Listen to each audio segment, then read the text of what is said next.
Code Blue, emergency room. Traffic accident, 3 victims incoming. The moment the hospital announcement echoed through the halls, I started running. I'd been working night shifts in this emergency ward for 5 years. I'd faced hundreds of lives, witnessed death countless times. So I should have been able to stay calm in any situation. The stretcher pushed through the automatic doors. The paramedics' tense expressions. Blood-soaked clothing. I moved closer to quickly assess the patient's conditions. And then I froze. My husband, Mark. My sister, Diane. And my son, Noah. His tiny 3-year-old body lay motionless on blood-stained white sheets. Noah. A scream caught in my throat, unable to escape. My feet moved on their own. I had to get to my son, had to hold him right now. But someone grabbed my arm firmly. I turned to see Dr. Chen, my colleague, staring at me with a serious expression. "Don't look right now," he said quietly. When I asked him why in a trembling voice, he looked away. "The police will explain everything when they arrive," he said.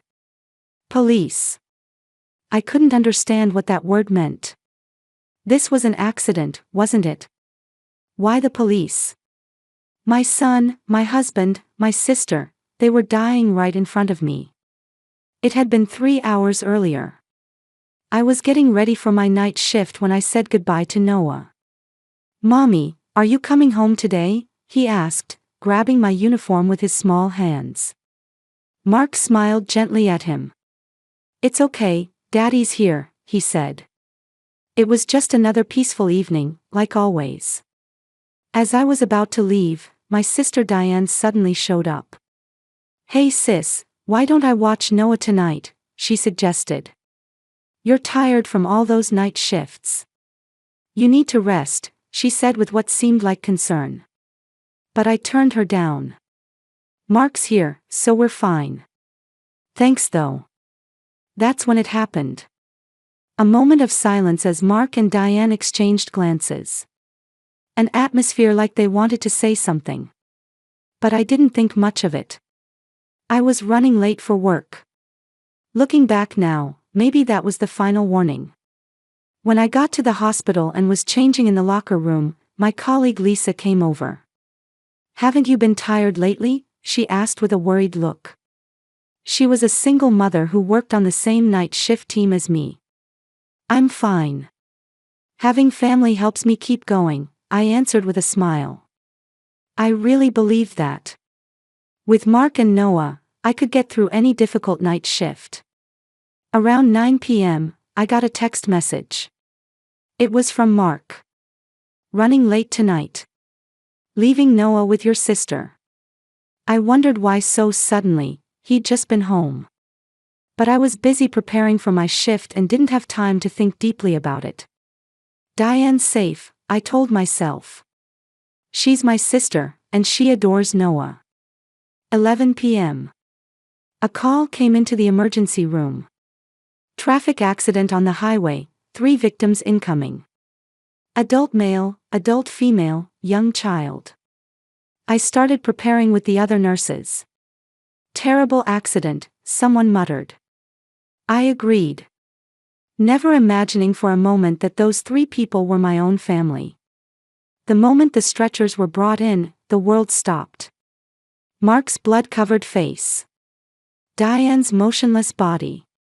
And little Noah's pale lips. My feet moved on their own. To my son, right now. But Dr. Chen stopped me. His strong arm gripped my shoulder, pulling me away from the treatment room. "This isn't just an accident, Rachel," he said in a low voice. "The police need to see this." I collapsed to my knees. I couldn't understand. What was happening? Why my family? Why the police? And why did Dr. Chen have that look on his face? As if he knew something.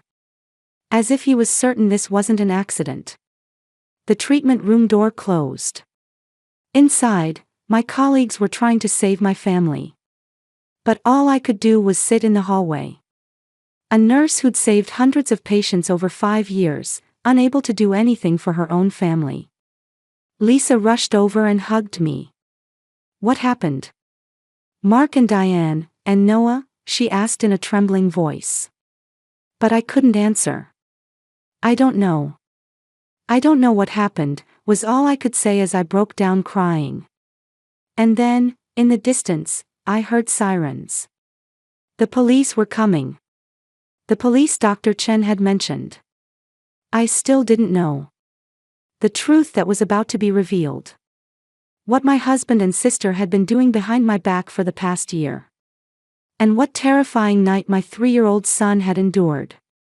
Sitting on the cold hallway floor, I could only tremble. The time waiting outside the treatment room felt like an eternity. Lisa sat beside me, holding my shaking hands. What happened? Mark and Diane, and Noah? She asked over and over, but I had no words to answer. I don't know. I just don't know, was all I could repeat. I'm a nurse. For 5 years, I'd seen countless patients in this emergency room. I should have been able to stay calm and act precisely in any situation. But now my hands wouldn't stop shaking. I was supposed to be a professional, but I couldn't do anything. As a mother, as a wife, all I could do was fall apart. I felt pathetic. Lisa pulled me close. Right now, you're a mother, not a nurse, she said gently. At those words, my tears overflowed even more. Yes, I was Noah's mother now. That small body was hovering between life and death inside the treatment room. 30 minutes later, the police arrived.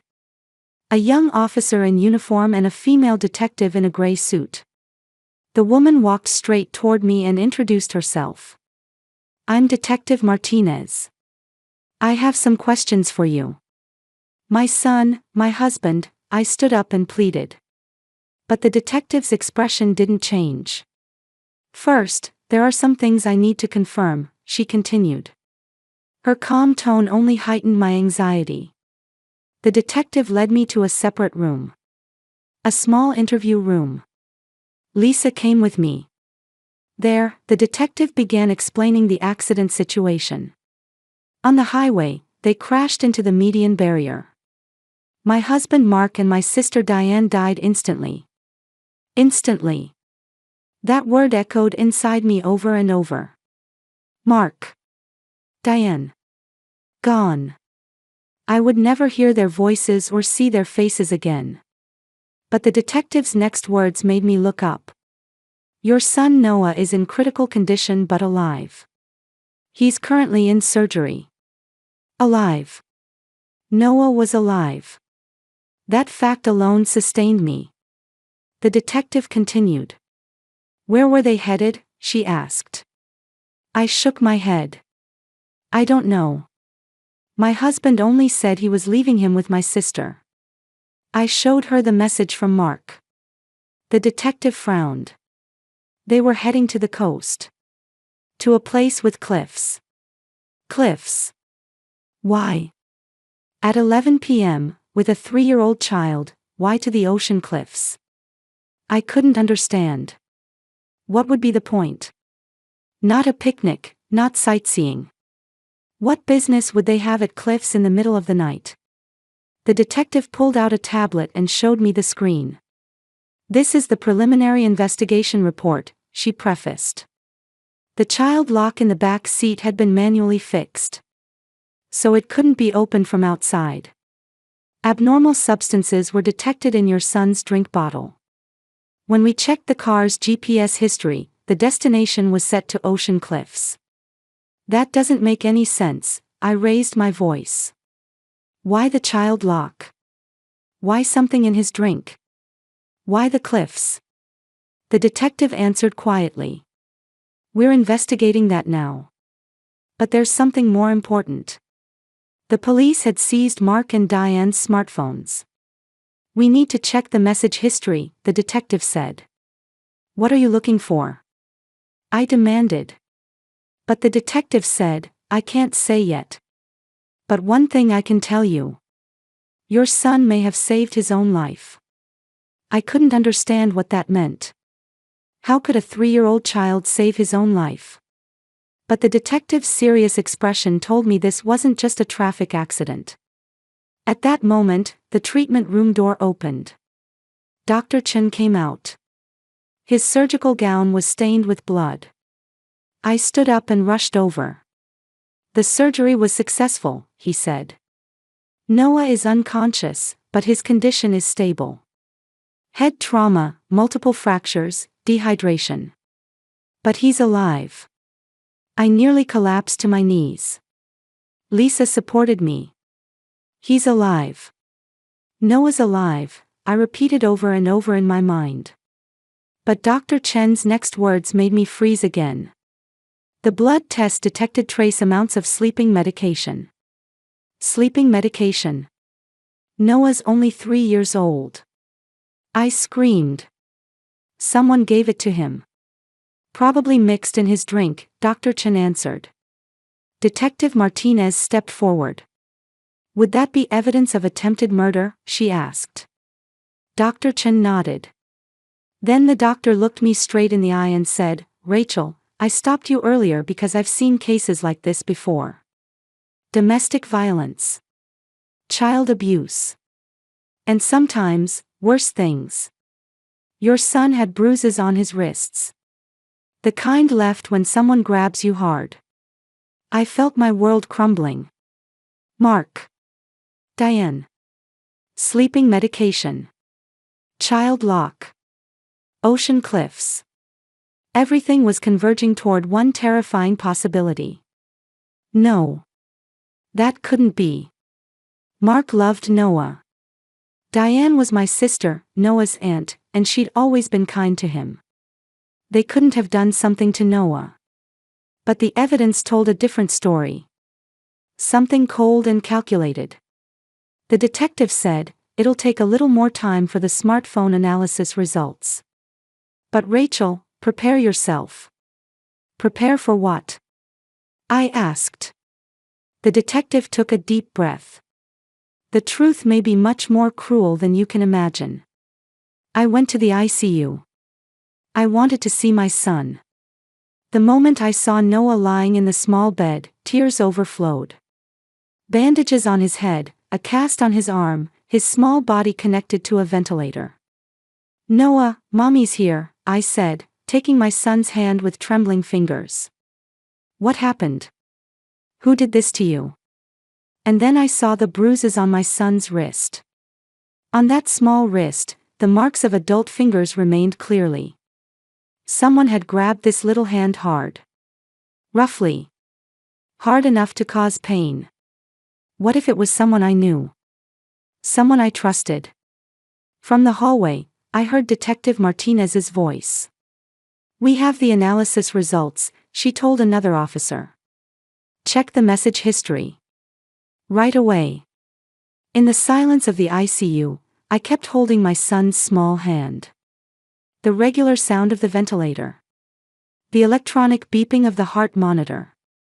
Noah's face was pale, looking as fragile as porcelain. The bandages on his head, the cast on his arm, the tubes connected all over his body. How much pain had this tiny body endured? Noah, Mommy's here, I whispered. What happened? Who did this to you? But no answer came back. Only the quiet sound of the ventilator echoed. I stared at my son's wrist. The bruises clearly visible there. The marks of adult fingers. Someone had grabbed this small hand hard. Someone had forcibly held down a child trying to escape in terror. My body trembled. What if it was someone I knew? There was a knock, and Detective Martinez entered the ICU. Rachel, we need to talk. About what we found on the smartphones, she said quietly. The detective pulled up a chair and sat beside me. Then she took out her tablet. What I'm about to show you is painful. But you have a right to know, she prefaced. First, she displayed the message history from my sister Diane's smartphone. The other party was Mark. My husband. Scrolling through the screen, there were a year's worth of messages. At first, the content was casual. But gradually, it changed. Intimate words. Affectionate emojis. And then, explicit content. My husband and my sister. For a whole year. Behind my back. My hands trembled. But the detective said, there are more important messages, and advanced the screen. A message from 3 weeks ago. Diane to Mark. The kid saw. What do we do? Mark's reply. We have to deal with it. Can't tell Rachel. Diane's reply. What if he talks? Mark's reply. We'll make sure he can't talk. I gasped. Make sure he can't talk. What that meant? Surely not. The detective showed me the next screen. Mark's smartphone search history. 3-year-old testimony reliability. Cliff Fall accident investigation period. Wife's life insurance beneficiary change without spouse knowing. Each search term pierced my heart. This had been planned. Not an accident. Something carefully prepared. And the last message, sent 30 minutes before the accident. Mark to Diane. Execute tonight. No turning back. Execute. Execute what? What were they trying to do to my son? The detective took a deep breath. Rachel, I'm going to tell you the truth, she said. Your son witnessed the two of them together. And he said he was going to tell you. Noah. 3-year-old Noah had seen Daddy and Auntie's secret. And he tried to tell Mommy. They panicked. They thought about how to silence your son. And they decided, the detective continued, to take him to the cliffs and make it look like an accident. No, that can't be, I screamed. Mark loved Noah. Diane is my sister. But the detective's expression didn't change. Evidence doesn't lie. And there's more. The detective showed me a new screen. Bank transaction records.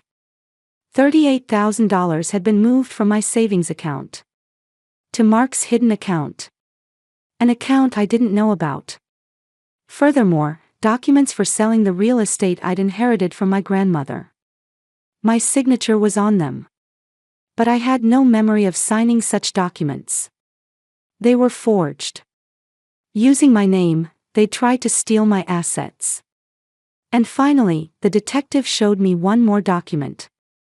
A medical certificate Mark had been creating. A forged certificate. The content stated that the wife's mental state was unstable and hospitalization was necessary. They were trying to commit you to a psychiatric hospital, the detective explained. Steal your assets, take custody of your son, and isolate you from society. It was the perfect plan. I couldn't say anything. I didn't want to believe it. But the evidence thrust the cold truth at me. Mark and Diane hadn't loved me. I was just an obstacle to them. And Noah was a nuisance who'd discovered their secret. That's when it happened. A beeping sound rang out. The heart monitor was showing a change. Noah's heart rate was increasing. The detective stood up and called for a nurse. I stared at my son's face. His eyelids moved slightly. His fingers trembled faintly. Noah, I called out. Mommy's here. Can you hear me? And then a miracle happened. Noah's eyes slowly opened. His unfocused eyes looked around the room. And then they found my face. His small lips moved. Mommy. I hugged my son while crying. Noah, Noah, you did so well, I repeated over and over. Nurses rushed over and checked Noah's condition. Vital signs were stable. His consciousness was becoming clearer. Dr. Chen also arrived and examined Noah. Remarkable recovery, the doctor said. But don't push him. His body is still weak. Noah looked at me. And in a small voice, he said, "Mommy. Daddy and Aunt Diane told me not to tell Mommy." My son's voice was trembling. The memory of terror hadn't faded yet. I gently stroked his head. "It's okay now. You can tell me everything." Noah continued. "I tried to get back to Mommy. I wanted to protect Mommy. But the door wouldn't open. I couldn't get out. My heart constricted. A 3-year-old child had tried to protect me. Even though he was locked in with the child lock, he desperately tried to escape. He kept pounding on the door. Those small handprints remained on the car's back seat. "Noah, you were so brave," I said. "But protecting you is Mommy's job. I'm sorry I couldn't protect you." My son shook his head slightly. "Mommy, I tried hard," he said proudly. At those words, I cried out loud. Detective Martinez spoke gently to Noah. "You're a brave boy. Thanks to you, we know the truth." Noah looked at me with sleepy eyes. "Mommy, Daddy, and Auntie aren't coming anymore?" he asked. I hugged my son. "They're not coming anymore. Never again. They'll never hurt you again, I promised." Noah closed his eyes, looking relieved. His exhausted little body fell asleep again. But this time, it was a safe sleep. A sleep without fear. The detective said quietly, "Now we have all the evidence. The full scope of what they were planning will be revealed." I gazed at my son's sleeping face. How much terror this small life had endured. How much courage he'd mustered. Mark and Diane were no longer in this world. But their crimes would be recorded forever. And I vowed in my heart to protect this small son for the rest of my life. After Noah fell back asleep, Detective Martinez led me into the hallway. Her expression was stern. "The investigation isn't over yet. The truth that emerges may be even more shocking," she warned. The next morning, the detective contacted me. The detailed forensic results from the car were in. The child's seat showed traces of Noah's resistance. Scratch marks from small fingers. On the back seat door, handprints from desperately trying to open it. The drink bottle showed evidence of sleeping medication being mixed in. Everything told the story of a planned crime. Furthermore, the police searched Diane's home. What they found there completely shattered my heart. Photos of ocean cliffs. Many of them. Evidence of reconnaissance, photographed from various angles. In a notebook was written, "Execute December 8th. Last night's date." And large quantities of paper practicing my signature. Evidence of trying to imitate my handwriting, writing my name over and over again. The detective showed me more evidence on her tablet. Files found on Mark's work computer. Life insurance beneficiary change documents. Fortunately, they hadn't been submitted yet. If they had been, all the insurance money would have gone to Mark after my death. And a forged diary. False records Mark had written about his wife being mentally unstable. He probably intended to use it in divorce court. The date started several months ago. Wife committed violence against the child. Wife screamed in the middle of the night. Wife engaged in self-harm. All lies. But if this had been submitted to court, I might have lost custody. When I returned to the hospital, Lisa rushed over. "Rachel, I'm sorry. I should have noticed sooner," she said with a tearful face. "What do you mean?" I asked. Lisa explained in a trembling voice. Mark had come to the hospital last month. He'd asked about my schedule. When I worked night shifts, when I wasn't home. Lisa had thought at the time it was just concern. But looking back now, it was part of the plan. Dr. Chen also came to me. "Rachel, I missed it too," he said. 3 weeks ago, he'd seen bruises on Noah's arm. When he asked Mark about it, He'd explained that Noah fell at the park.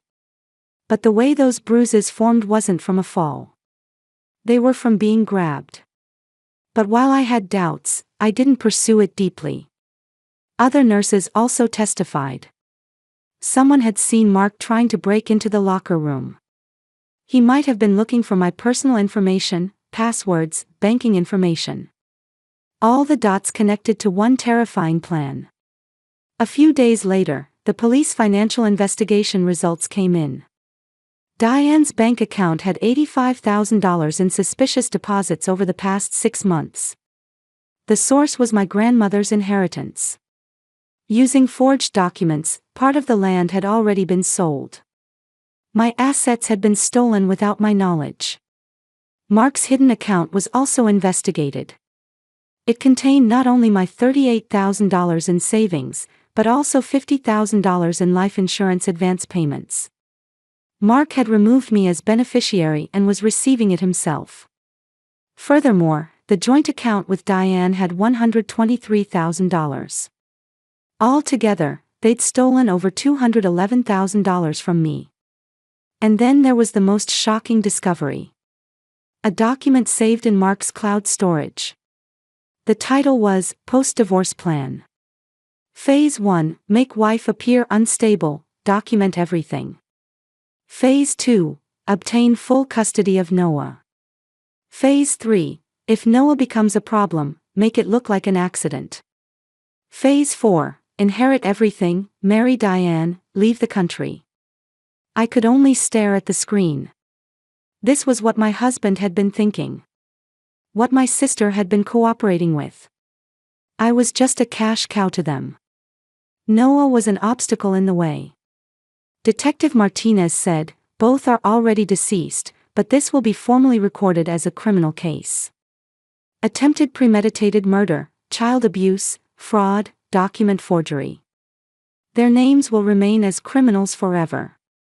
Local news started reporting the incident. An affair between sisters and husband, and an attempted child murder plot. Diane's real estate company lost credibility and was driven out of business. Mark's company also issued an official apology statement. The reputations of both were completely ruined. And the recovery of assets began. The embezzled $38,000 was recovered from Mark's estate. The sale of grandmother's land was nullified, and everything came back to me. And the life insurance money. Since Mark hadn't submitted the beneficiary change documents, $200,000 was officially paid to me. Ironically, the assets Mark and Diane had tried to steal from me all came back. Moreover, their deaths increased it further. A total of $318,000. But this amount gave me no joy. I just thought I'd use it for Noah's future. The time came to prepare for the funeral. The funeral home suggested a joint funeral for my husband and sister. But I declined. They don't deserve to be mourned as family. I requested certain words be engraved on their tombstones. Here lie two who chose betrayal over love. It might have been revenge. But it was also the truth. Mark and Diane betrayed their loved ones and tried to kill an innocent child. That fact deserved to be carved in stone forever. In the ICU, Noah woke up again. "Mommy, where's Daddy?" my son asked. I answered gently. "Daddy's gone now. But he'll never hurt you again." Noah thought for a moment and then said, "Mommy, I don't remember Daddy. Is that okay?" I hugged my son. "That's okay. What matters is that you're safe. That's all." 3 months passed. Noah recovered at an amazing rate. Through rehabilitation, he was able to walk again. In the early days, he suffered from nightmares. He'd cry out in the middle of the night, terrified that the door wouldn't open. But with support from a child psychologist and my love, the wounds gradually healed. One day, Noah asked me, "Mommy, I don't remember Daddy. Is that okay?" With his small face, he looked up at me anxiously. I knelt down to meet my son's eyes. "That's okay. What matters is that you're safe and happy now. That's all, I answered. Noah thought for a moment, then asked again, Mommy, I tried to protect Mommy. Did I do good? At those words, tears overflowed from my eyes. I hugged my son tightly. You did more than good. You saved both of us, I whispered. Noah smiled slightly in my arms. I changed jobs too. From night shifts to day shifts. The hospital made special accommodations, allowing me flexible hours. Prioritizing time with my son, that was my new way of life. I renovated my grandmother's country house from the inheritance. A quiet place with a large yard. Noah and I began our new life there. Lisa also moved nearby with her daughter.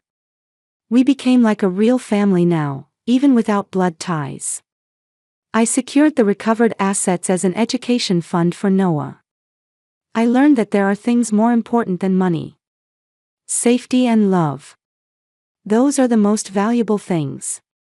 One day, Dr. Chen said to me, Rachel, you're the strongest person I know. Your son is alive because you taught him courage. At those words, I bowed my head deeply. Lisa came to visit with the children every weekend. We're family. Not by blood, but by choice, she said. How much those words warmed my heart. A year later, Noah's 4th birthday arrived. I held a small party. Hospital colleagues, Detective Martinez, neighborhood friends. Everyone celebrated Noah's recovery. Noah pulled my hand in front of the cake. Mommy, let's make a wish together, he said. Together, we blew out the candles. That night, as I put Noah to bed, I thought. A year ago, I thought family meant blood ties. People connected from birth, or people connected by marriage. But Noah taught me. Family is the people who stay by your side when the world tries to tear you apart. Family is someone who, even at 3 years old, tries to protect the people they love. Mark and Diane were my blood relatives. But they were never my family. Noah, Lisa, Dr. Chen, Detective Martinez. These people are my real family. And that's enough. Noah held my hand and said with sleepy eyes, I love you, Mommy. I smiled and answered, I love you too, my brave boy. Forever. Looking out the window, the cherry tree in the garden that my grandmother loved swayed in the spring breeze. A new season was beginning. Even carrying the scars of the past, we would walk forward. Noah and I, together. And with the people who love us. That was the story of our new family.